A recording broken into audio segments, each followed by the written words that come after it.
Before you even think about buying the Galaxy Buds 3 Pro or those new AirPods, you need to see what Samsung has been cooking behind closed doors. We've just received the most authentic, final stage leaks for the upcoming Galaxy Buds for Pro. And let's just say, Samsung is officially admitting they made a mistake with the last generation.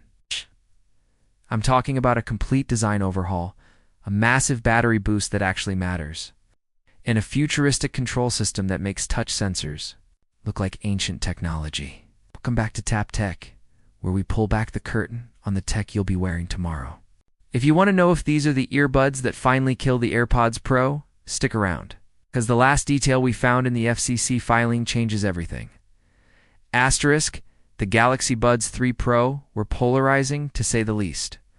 While the sound was great, the blade lights in that awkward vertical case felt like Samsung was trying a bit too hard to look like a certain competitor from Cupertino. But for 2026, Samsung is pivoting. According to leaked imagery found deep within the One UI 8.5 firmware codenamed Batch, the Galaxy Buds for Pro are ditching the sharp, triangular blade aesthetic. Instead, we're looking at a much more refined, flatter stem design. Why does this matter? Because if you've used the 3 Pros, you know that squeezing those triangular stems was a hit-or-miss nightmare. The new Buds for Pro features a wider, ergonomic touch surface that supports high-precision squeeze and swipe gestures. But that's not even the coolest part. The headline feature for the Buds 4 Pro is something called neural head gestures. Imagine you're walking through a busy airport, hands full of luggage, and you get a call. With the Buds for Pro, you don't touch anything. You simply nod your head to answer or shake your head to decline. This isn't just a gimmick. It's integrated into the new Galaxy AI suite, allowing you to dismiss alarms or even skip tracks. With subtle head movements, sounds like sci-fi, but the FCC filings confirm the hardware is there to support it now.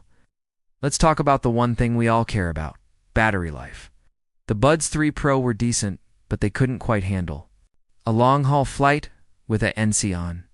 Samsung heard you. The Buds for Pro are confirmed to feature a 57 mAh battery per earbud. That is an 18% increase over the previous generation. When you pair that with the new, more efficient 3nm audio chip, we are looking at a realistic 8 to 9 hours of playback with active noise cancellation turned on in the case. It's going back to its roots. Samsung is ditching the vertical tombstone case and returning to a horizontal, jewelry box style layout similar to the fan favorite, Buds 2 Pro. This makes it infinitely easier to drop and go without fumbling, to align the stems in the dark. Plus, the case now features a built-in speaker for the Find My network. So if you lose it between the couch cushions, it can literally scream for help. For the audiophiles watching, the hardware under the hood is getting a significant pro bump. We're expecting a dual driver system featuring a 10.5mm woofer and a 6.1mm planar tweeter. But the real magic is in the software. Samsung is introducing Adaptive Spatial Audio 2.0. This uses the onboard sensors to calibrate the soundstage based on the shape of your ear canal in real time. It's personalized audio on a level we haven't seen from Samsung before. Wait, there's one more thing. Samsung is positioning these as a health device. Beyond just music, the Buds for Pro are rumored to include brain health monitoring, using the sensors against your inner ear. They can potentially track early signs of fatigue or even neurological shifts by analyzing your gait and voice patterns throughout the day. This is the kind of premium tech that justifies that $249 price. Tag asterisk the Galaxy Buds for Pro aren't just an incremental update.